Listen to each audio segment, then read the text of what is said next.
majtama'a qaumun fi baitin min buyutillah yatluna kitaballah wa yatadarasunahu fima bainahum illa nazalat alaihimus sakinah wa ghasyiyatuhumur rahmah wa haffat bihimul malaikah wa dzakarahumullahu fiman indah. Tidaklah suatu kaum duduk di salah satu rumah Allah membaca ayat-ayat Allah dan sama-sama mempelajarinya kecuali turun kepada mereka as-sakinah, ketentraman dan kenyamanan. Wa ghasyiyatuhumur rahmah, dan mereka diliputi pula oleh rahmat, kasih sayang dari Allah Subhanahu wa taala. Wa haffat bihimul malaikah, dan mereka pun dikelilingi oleh para malaikat, karena malaikat suka majlis-majlis zikir dan ilmu. Wa dzakarahumullahu fiman indah, dan Allah akan banggakan sebut-sebut mereka di kalangan malaikat-malaikat yang ada di sisinya, di masyarakat atas. Mudah-mudahan kita termasuk yang sering disebut-sebut di sisi Allah di kalangan para malaikat, dan di akhir majelis ini mudah-mudahan kita pula mendapatkan seperti yang tersebut dalam hadis qudsi, qumu maghfuran lakum, silahkan berangkat meninggalkan majelis ini dalam keadaan diampuni dosa-dosa kalian.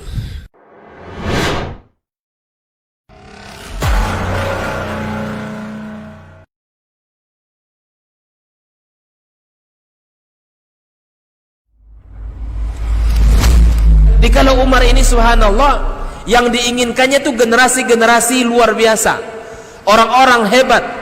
Lalu kemudian apa yang dilakukan oleh Umar? Fa'asta'miluhum fi ta'atillah, aku gunakan mereka ini di dalam ketaatan kepada Allah. Ketika kaum muslimin itu memiliki penyakit namanya wahan, yaitu hubbud dunya wa karahiyatul maut, cinta dunia dan takut akan kematian. Alhamdulillahilladzi khalaqa fasawwa walladzi qaddara fahada. Ashhadu an la ilaha illallah wahdahu la syarika lah subhanahu wa ta'ala, wa ashhadu anna Muhammadan abduhu wa rasuluhul mukhtarul mustafa sallallahu alaihi wa ala alihi as-sadati syurafa wa ashabihil kiramin nubala wattabi'ina lahum bi ihsan ila yaumil iqabi wal jazaa. Amma ba'du, fa usi nafsi wa iyyakum ayyuhal muslimun wa ayyatuhal muslimat bitaqwallahi haqqat taqwa wa muraqabatihi fis sirri wan najwa. Fa inna ajsadana 'alan nari la taqwa min al-islami bil urwatil wuthqa wa tazawwadu fa inna khairaz zadit taqwa. Ya ayyuhalladzina amanu taqullaha haqqa la tamutunna illa antum muslimun.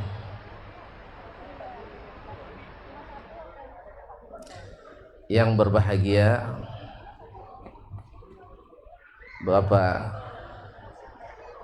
keluarga pengantin perempuan, abang kami Bang Abrial, dan yang berbahagia yang saya hormati Bapak, mohon maaf, dan keluarga, yang khususnya adik kami yang baru sah menjadi pasangan suami istri, pelanjut dan penyambung tali nasab dan generasi, ganti laki-laki dan perempuan. Saya kayaknya hafalan gak kurang kuat sekarang ini karena masih suasana safar, baru pulang juga dari jauh, jadi hafalannya belum hafal namanya. Jadi mohon maaf tak sebut nama sekarang, yang besar tak sebut gelar, yang kecil tak sebut nama. Dan yang mudah-mudahan mendapatkan cipratan barakah dari acara ini. Prosesi akad nikah ini keluarga besar kedua mempelai dan penamu undangan.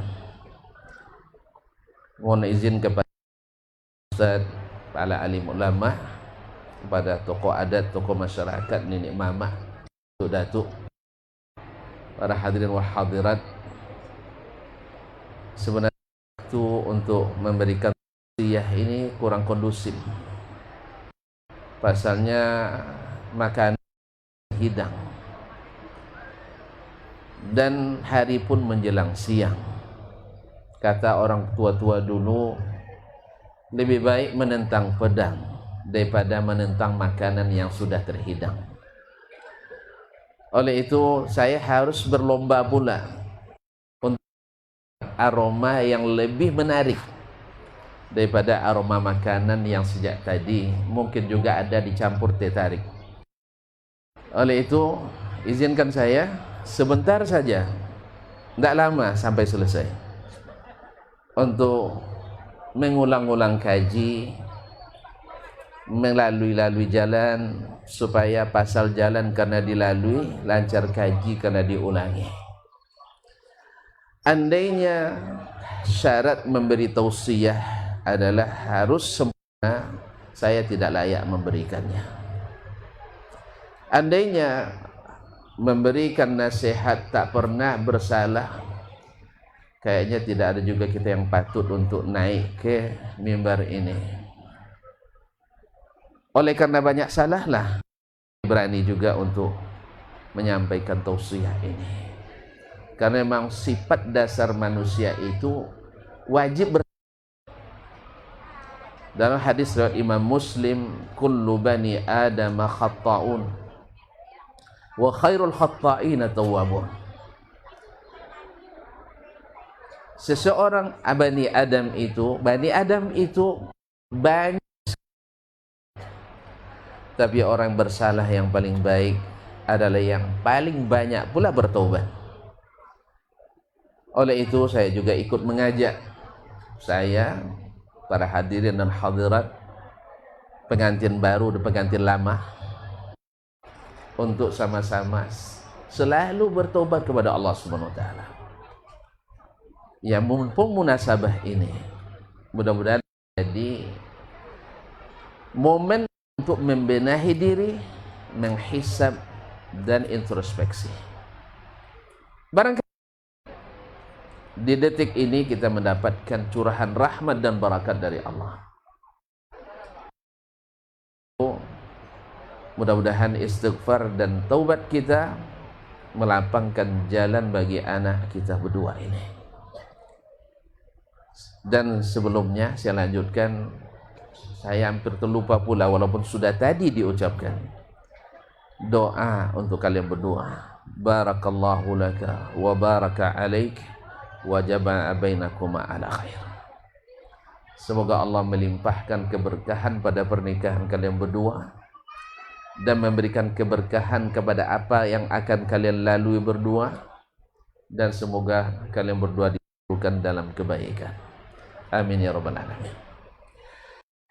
Bapak dan Ibu yang saya muliakan, kalau dihitung-hitung banyak sekali yang mau saya sampaikan.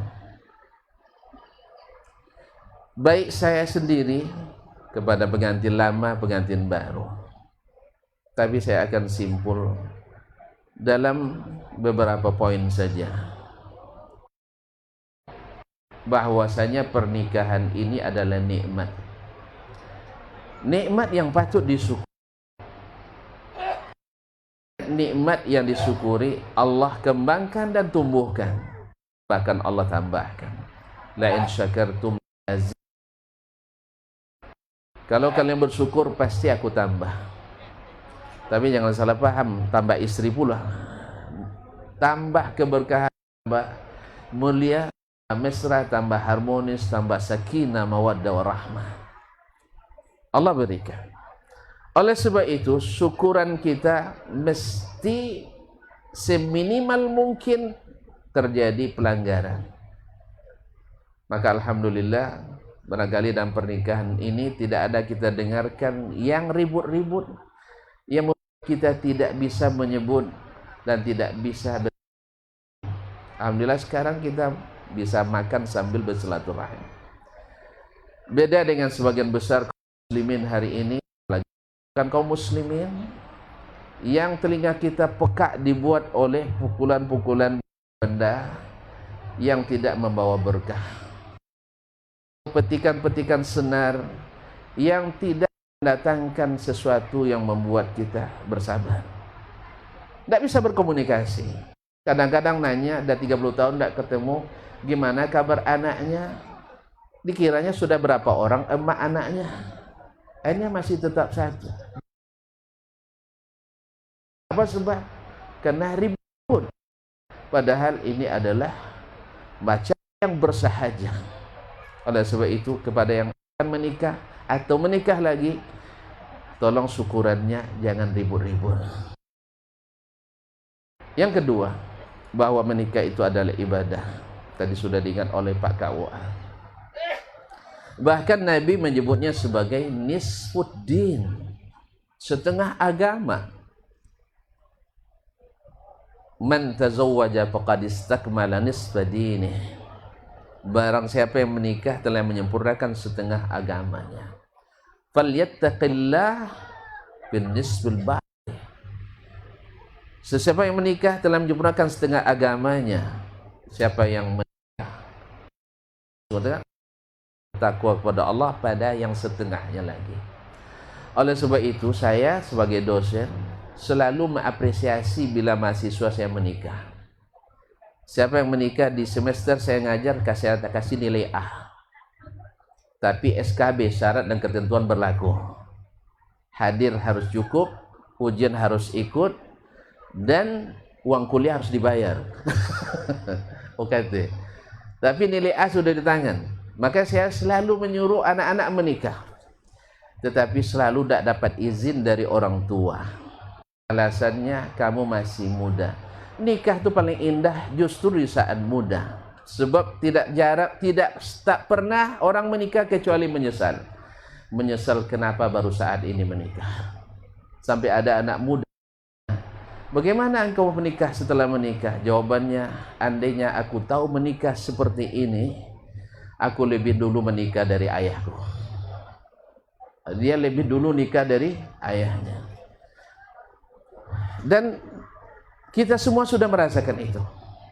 Kenapa kita melambat-lambatkan? Oleh sebab itu juga kepada jangan suka melambatkan pernikahan anaknya, tapi dengan syarat. Karena orang tua bila sudah menikah menganggap anaknya lepas tanggung jawab. Kalau bagi saya tidak. Saya selalu bilang sama anak saya, kamu menikah, mau kuliah, kuliahkan. Istrimu mau kuliah, saya kuliahkan. Mertuamu kuliah, saya kuliahkan. Katakan, saya sanggup. Kau tidak sanggup, itulah beban itu. Kenapa mau aku terima nikahnya? Tapi kalau sanggup, saya mertuanya pun saya bantu. Kalau mau kuliah, mau kuliah ya. Kalau alasan melenda menikah kuliah. Ma'asyiral kiram. Jadi ini ibadah sebesar-besar ibadah. Allah dan Rasul mengapresiasi, masa kita tidak? Mari kita dorong anak-anak kita, khususnya di zaman ini yang menyimpang itu sangat mudah kita dapatkan di mana-mana. Tidak kampus umum, tidak kampus agama, hampir sama. Bahkan mungkin di dalam beberapa momen lebih juga kampus-kampus yang beragama. Karena input yang masuk belum tentu semuanya yang mempelajari agamanya. Yang ketiga, ini terpaksa kepada Adinda.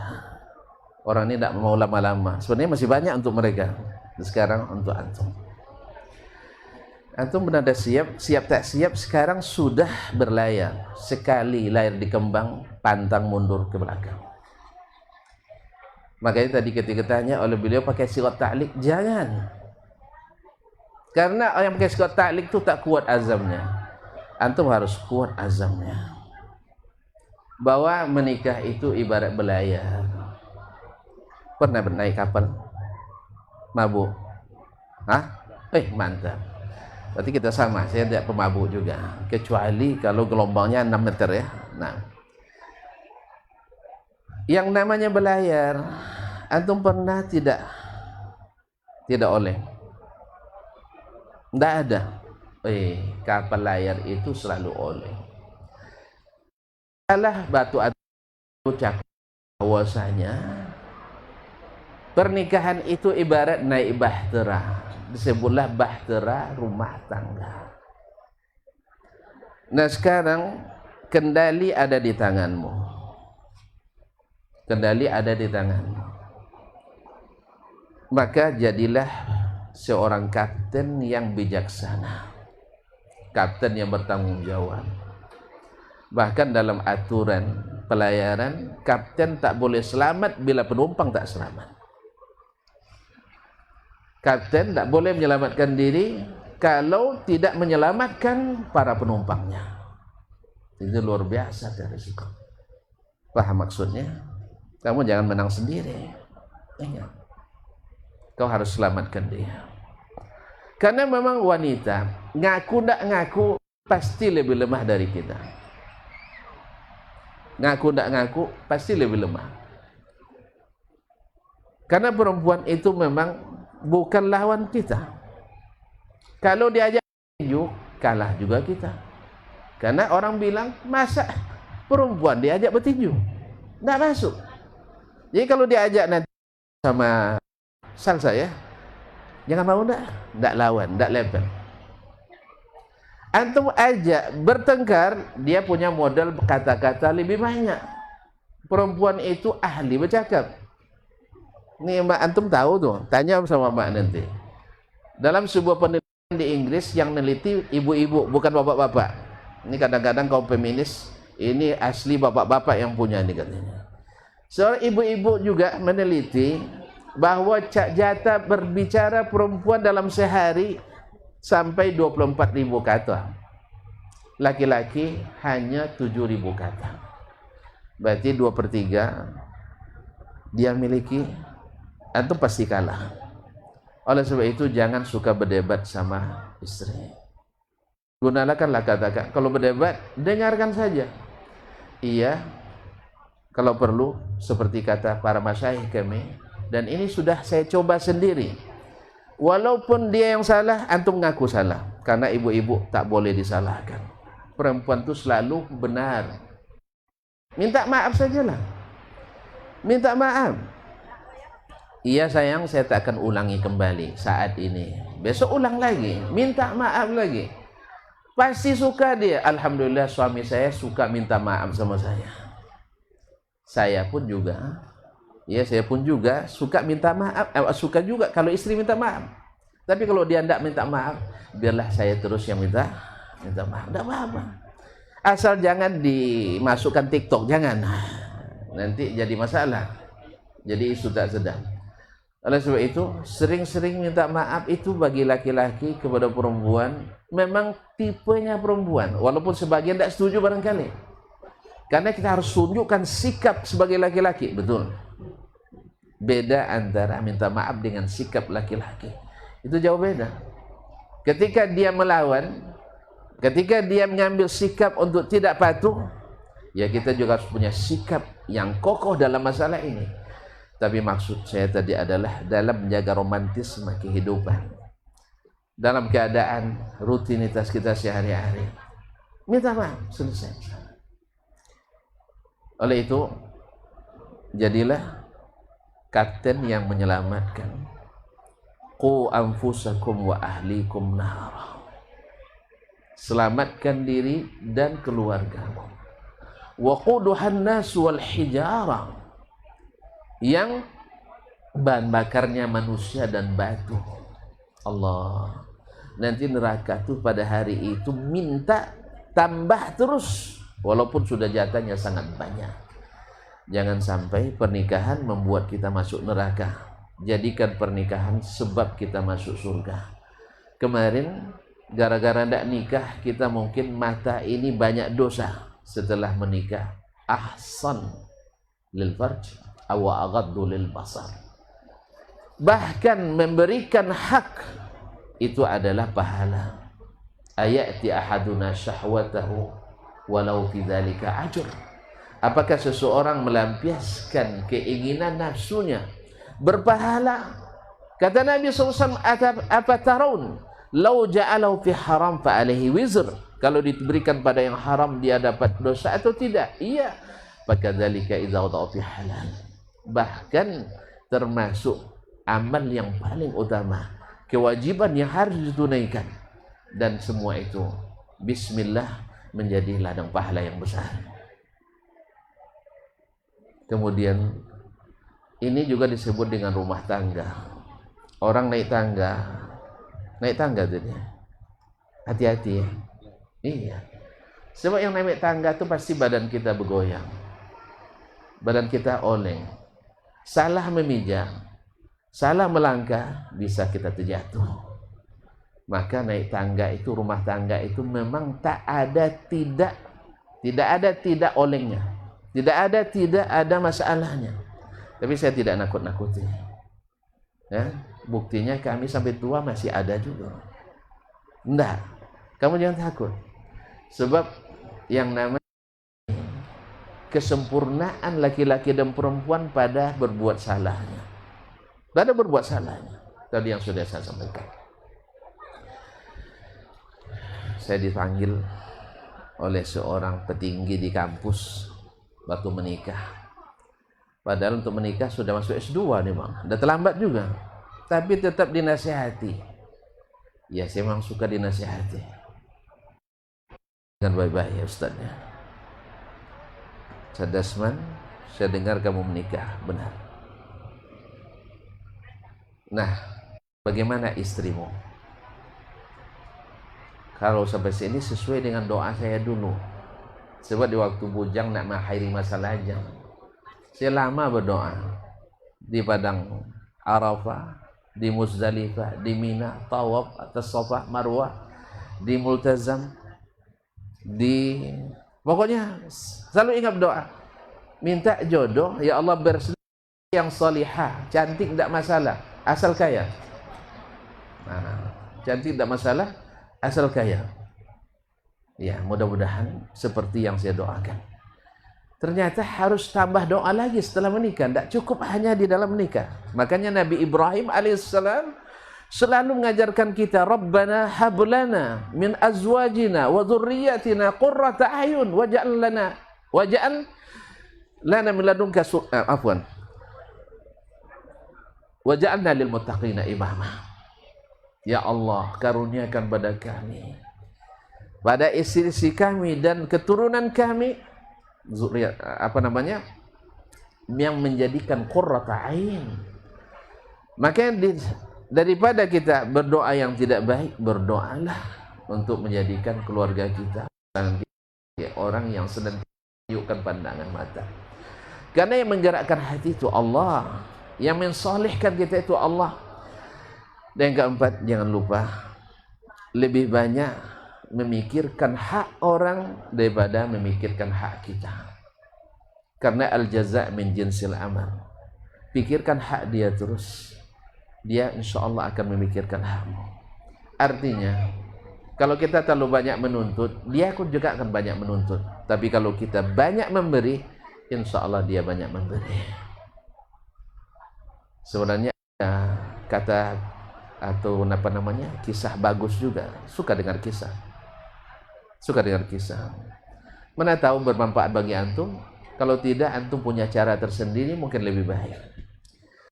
Ada seorang qadhi namanya Iyas ibn Muawiyah. Dia itu seorang qadhi yang terkenal cerdas dan ahli hikmah di dalam memutuskan perkara. Suatu hari dia melamar, dah tua, melamar anak gadis. Ternyata lamarannya bertembung dengan lamaran anak muda. Kalau saya tanya ibu-ibu, yang diterima yang muda apa yang tua? Kok tanya ibu-ibu? Tanya gadis-gadis lah. Kalau melamar, satu bujang, satu dah tua. Yang diterima yang mana? Tidak ada juga yang mana. Pasti orang cenderung menerima yang lebih muda. Tapi sang qadhi tak kalah dalam strategi. Lalu dia tanyakan, anak muda, kita sudah terlanjur sama-sama melamar ini. Kamu kayaknya tidak mau mundur, saya pun tak mau. Barangkali menurut saya kamu belum ahli dalam memanage keuangan rumah tangga. Ini catat, ini kata kuncinya, uang. Kalau perempuan akhirnya tidak perlu gantengnya terlalu dipentingkan. Kalau tidak salah itu, kalau tidak salah. Nah, tapi kalau laki-laki memang nanti ada bagiannya. Laki-laki memang suka ganti-ganti. Kalau ganteng sekali tidak perlu sekali. Buktinya banyak yang berkelahi setelah ganteng sama ini. Yang penting itu. Nah, di sini rahasia yang diketahui oleh Iyas bin Muawiyah. Kamu barangkali untuk memanage keuangan rumah tangga belum pandai. Dia jawab anak muda yang penuh semangat, Pak, jangan macam-macam. Saya 1 sen tidak luput dari hitungan saya. Artinya dia ahli akuntansi. Dia pandai ngitung uang. 1 sen tidak luput hitung. 0,0-nya tidak luput darinya.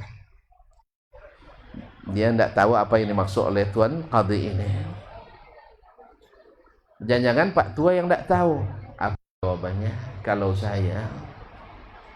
bagi saya keuangan rumah tangga itu sesuatu yang sangat sederhana.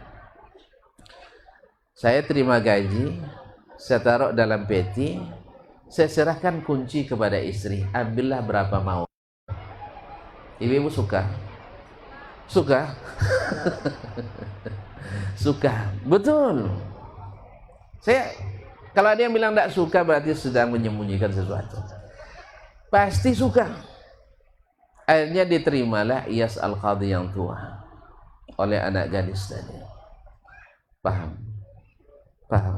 Nah, soal teori antum terserah. Tapi ada kata ahli hikmah lagi. Seorang istri tak perlu tahu seluruh kekayaan suami. Apa yang dimiliki. Nah, mesti dia tahu. Yang mesti dia tahu setiap perlu mesti ada. Nak ngutang itu dia tidak perlu tahu sebenarnya. Nak berutang kita tidak perlu tahu. Atau uang kita banyak di luar dia juga boleh tahu. Karena tidak ada haknya untuk mengetahui. Aturan-aturan hak gonogini itu hanya buatan kita di sini. Dalam Islam hak istri, hak suami, hak suami. Tapi kalau dia beritahu itu adalah kemuliaan hati. Dia serahkan. Apalagi seluruhnya atas nama istri. Cuman sayang nanti pas berpisah istri, nah itu pula istri ini sampai hati. Kalau udah sakit hati sampai hati. Akhirnya mobil atas nama dia, rumah atas nama dia, apalagi perusahaan atas nama dia, semua atas nama dia. Makanya terpaksalah suami ekstra hati-hati. Jangan sampai perjalanan kita terhenti sampai di sini. Ma'asyiral kiram. Tidak perlu diketahui seluruhnya, tapi ketika ada diperlukan mesti ada. Sebab apa? Alasannya begini. Bila dia tahu kekayaan kita sedikit, apalagi tahu pengutang, harga diri kita jatuh di depannya. Dan bila dia tahu harta kita banyak, dia akan gali terus dan minta diberitahu terus. Ini tidak perlu diterima 100%. Kalau yang ini terserah, manajemen antum tuh urusan antum. Kalau yang saya lakukan gitu aja. Dompet saya kan tidak baru, lama. Tapi selalu kalau masuk rumah saya isi. Saya taruh di atas meja, kadang di laci, kadang di saku. Pokoknya dimanapun saya simpan, dia tahu. Kayaknya ada alat detektornya. Iya. Saya coba menyembunyikan dalam koper, tahu juga dia, sampai juga ke sana. Berarti tidak ada tempat lagi untuk menyembunyikan sesuatu di rumah. Ya. HP saya tidak pakai kunci, bukalah. Facebook saya bukalah, tidak ada masalah. Nah, kami tidak ada kesepakatan rahasia-rahasia, tidak. Pokoknya HP saya buka, terserah. Yang mencurigakan panggil saya, kita dudukkan. Mana tahu izinnya turun. Izinnya turun. Nah, maka tidak ada rahasia di antara kita. Jelas kaum muslimin? Nampaknya waktu cepat sekali berlalu. Mohon izin kepada saudara-saudara. Andainya karena pendidikan yang tinggi, nanti tak perlu nasihat. Andainya karena adabmu yang luhur, budimu yang tinggi, akhlakmu yang mulia, rasanya Ustaz juga tidak memerlukan lagi diberi nasihat. Tapi apa boleh buat, memang kita ini selamanya perlu dengan kekurangan, suka lupa, suka abai. Saya nak berikan nasihat, sebenarnya ibunya akan berikan, tapi biarlah saya mewakili. Ada seorang perempuan dari Bani Syaiban. Dulu suaminya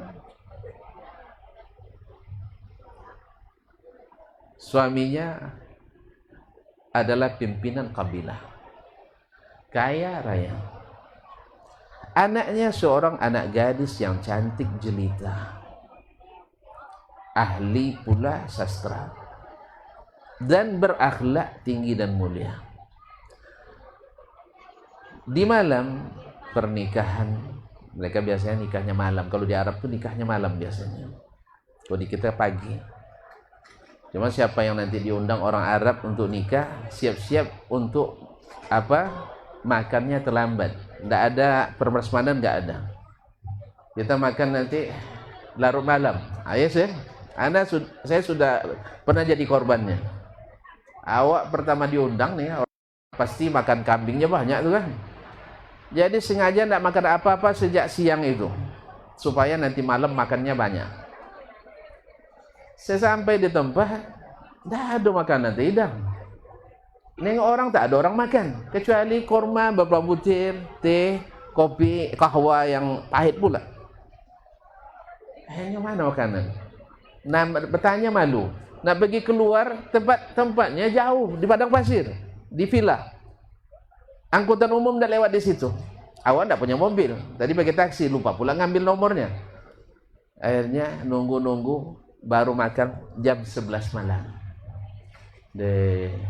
Udah merajuk tuh gelang-gelang kita dalam perut. Udah sakit perut kita buatnya. Akhir sini alhamdulillah nih. Nah, di malam pernikahan itu sang ibu mengatakan pada sang anak, andainya karena kekayaan orang tuamu, kamu tidak perlu bersuami lagi. Karena orang tuamu kaya raya. Andainya karena adab dan kesopananmu, engkau tak perlu ibu nasihati lagi. Andainya karena pendidikanmu yang tinggi, ibu tak perlu ajari lagi. Jadi sebenarnya kamu tak perlu suami lagi sebenarnya. Kalau hanya untuk penghidupan, ayahmu kaya, kepala suku. Andainya karena pendidikan kau tak perlu diajari lagi. Tapi memang Allah sudah menakdirkan perempuan diciptakan untuk laki-laki. Kalau ada yang menciptakan laki-laki untuk laki-laki, penyimpangan yang harus dimusnahkan. Dan dan laki-laki memang diciptakan untuk perempuan.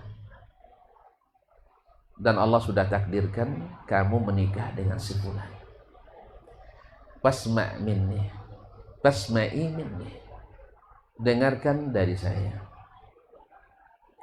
Kuni lahu amatan yakun laki abdan. Cobalah kamu bersikap kepadanya seperti seorang hamba.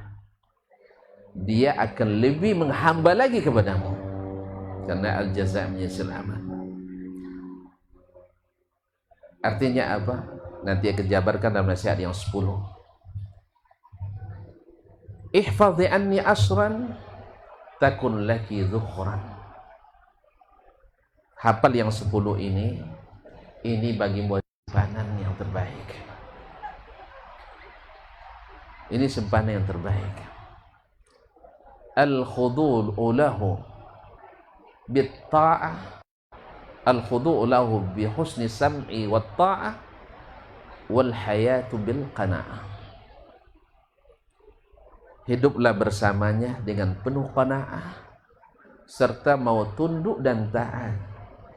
Karena memang rumah tangga itu kendalinya di suami bukan di istri.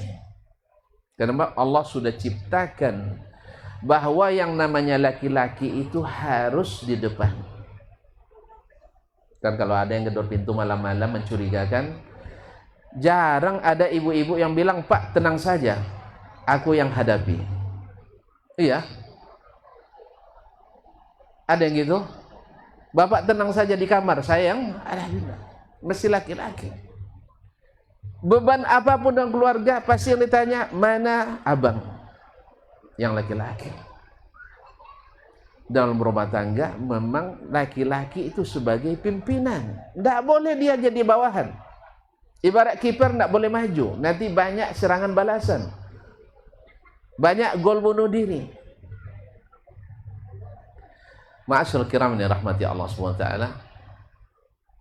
Ini yang pertama. Yang pertama dan yang kedua. Hidup qanaah dan mau mendengar dan taat. Qanaah itu apa? Qanaah saya dengan antum mungkin berbeda. Sesuai dengan keadaan masing-masing. Iya, antum punya pendapatan 15 juta sebulan, lalu dengan alasan qanaah kasih 500.000 sebulan sama istri. Itu tidak qanaah namanya, itu pelit, kedekut. Paham? Ya.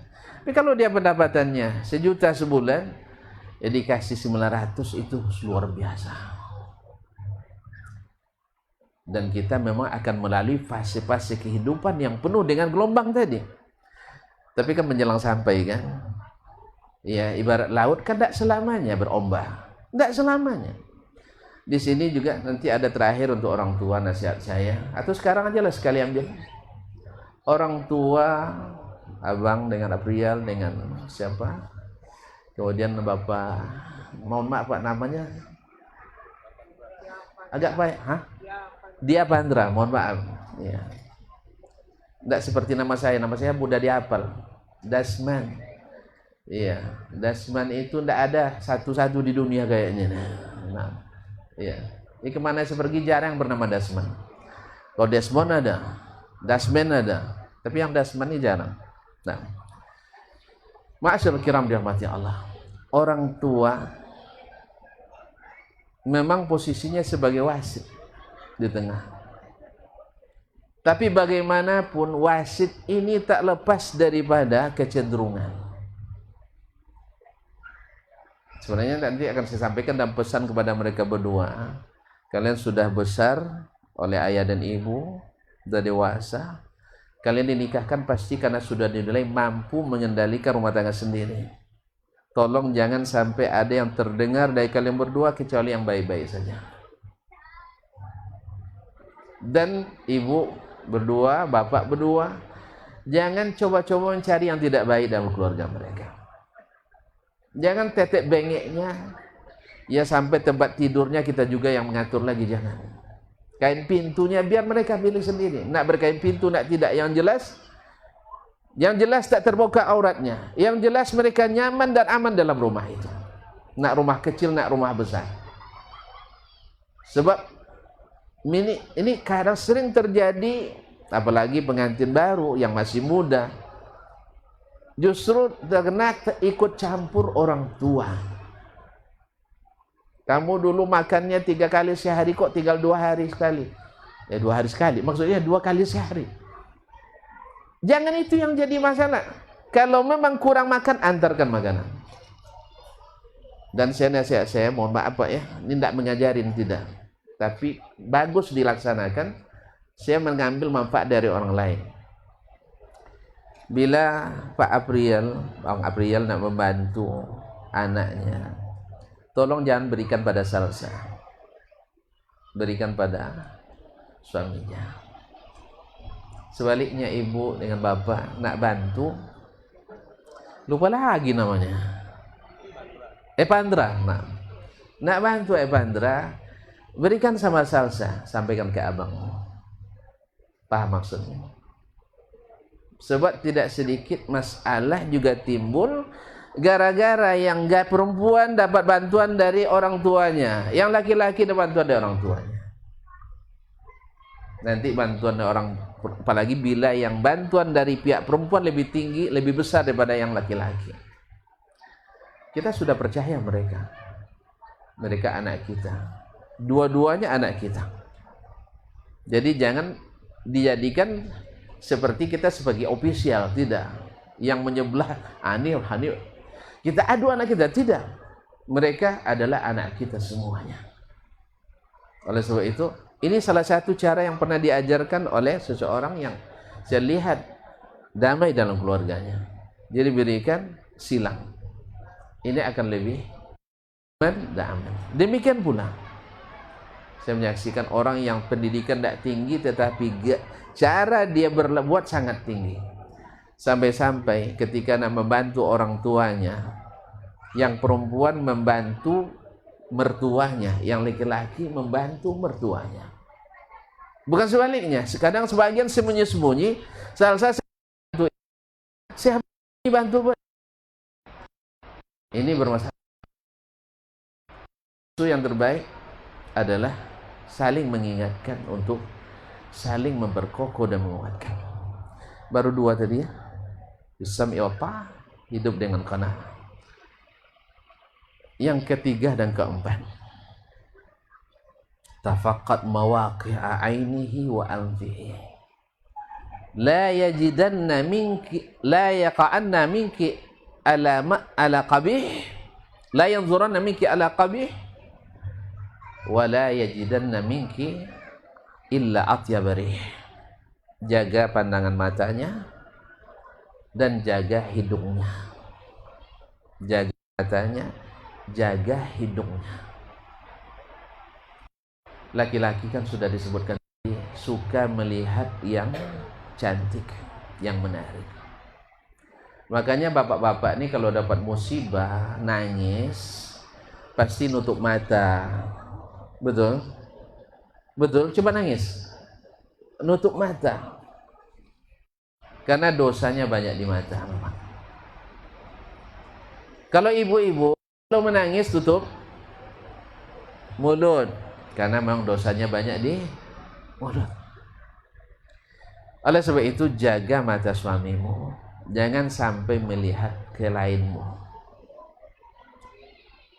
Sekira ini tidak perlu dijabarkan panjang-panjang. Yang kemudian jaga hidungnya.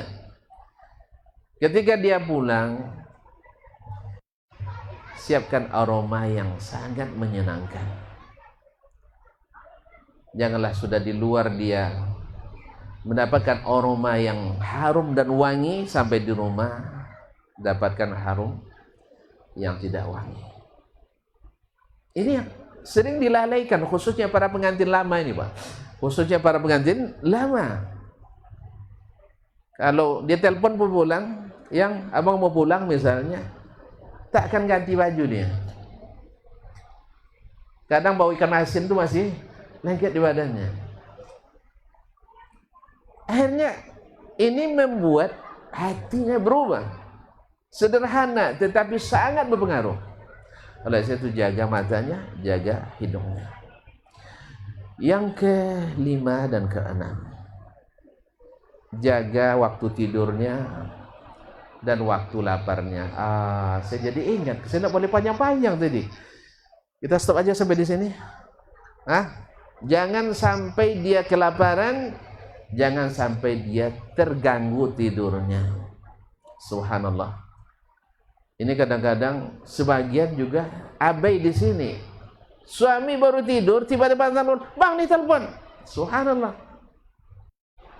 Enggak tahu, orang tidur enggak menjawab telepon enggak berdosa dia. Salat aja kalau tertinggal, kalau dia tidur juga enggak berdosa, tapi orang bangun wajib menjambangunkannya kalau terlambat.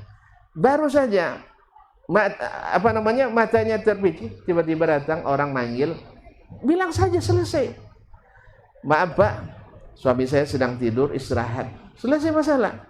Kecuali harus bangunkan sekarang, darurat, emergensi. Ini istri harus pandai dalam masalah ini. Sebab apa? Kelaparan buat orang marah. Terganggu tidur bikin orang tidak nyaman. Oleh sebab itu jaga, kata ibunya. Ini kata ibunya, bukan kata saya nih. Kata ibunya, jaga perut lapar, jangan sampai lapar, jaga jangan terganggu tidurnya. Yang ke-7, dan 8. Jaga hartanya dengan baik dan jaga juga keluarganya dengan baik. Karena sekarang kalian sudah mengumpul 2 keluarga.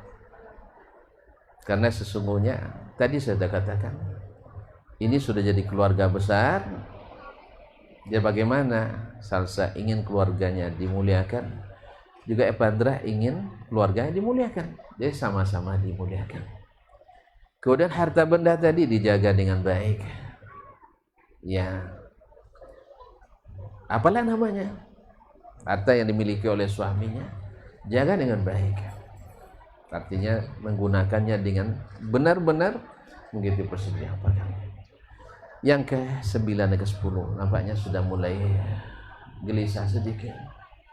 La ta'siyanna lahu amra, jangan bantah perintahnya, jangan bantah perintahnya. Wala tufshi lahu sirra, jangan buka rahasianya. Jangan bantah perintahnya, jangan buka rahasianya. Jangankan suami, istri saya tidak suka dibantah. Suami aja, istri saya tidak suka dibantah, apalagi suami. Pemimpin tidak boleh dibantah, tetapi diberikan masukan dan nasihat. Karena membantah itu tanda kita tidak taat. Padahal tadi di awal mesti taat. Walaupun tidak dikerjakan, tapi tidak dibantah. Kalau sebaiknya dikerjakan tanpa membantah. Dan insya Allah apapun yang kita perintahkan kepadanya, dia akan melaksanakannya. Karena laki-laki itu punya rasa takut juga sama istri. Ya, laki-laki mesti punya takut juga sama istri. Karena cinta itu mengharuskan kita takut. Jadi kalau ada suami takut istri, saya bilang bagus. Suami takut istri, bagus. Dan lebih bagus lagi bila istri hormat pada suami. Kami ini penakut. Kalau tidak penakut, payah kita bang ya. Untung kami penakut. Ya takut. Pokoknya payah takutnya. Takut cintanya hilang. Takut. Pokoknya kami takut. Untung kami ini penakut. Kalau sempat tidak penakut, bahaya perempuan. Nah, itu. Oleh itu, maka jangan dibantah perintahnya dan buka rahasianya. Dan terakhir, jangan bergembira di saat dia sedih dan bersedih di saat dia gembira. Artinya apa? Gembiramu gembiraku, sedihmu sedihku. Ini yang seharusnya terjadi. Dan selebihnya, insya Allah jangan lupa selalu menimba ilmu, belajar dari mereka yang pernah paling bahagia dan berkeluarga, yaitu Rasulullah Sallallahu Alaihi Wasallam. Dan bertakwalah kepada Allah dalam segala tindakan. Mudah-mudahan yang sedikit ini bisa menambah kita semakin bangkit. Pokoknya pulih lebih cepat, bangkit lebih kuat, khususnya bagi pengantin-pengantin lama juga. Mudah-mudahan kita sama-sama mendoakan anak kita ini dan juga memberikan pendidikan pada mereka. Insya Allah dari sini kita mulai, di surga kita menikmati.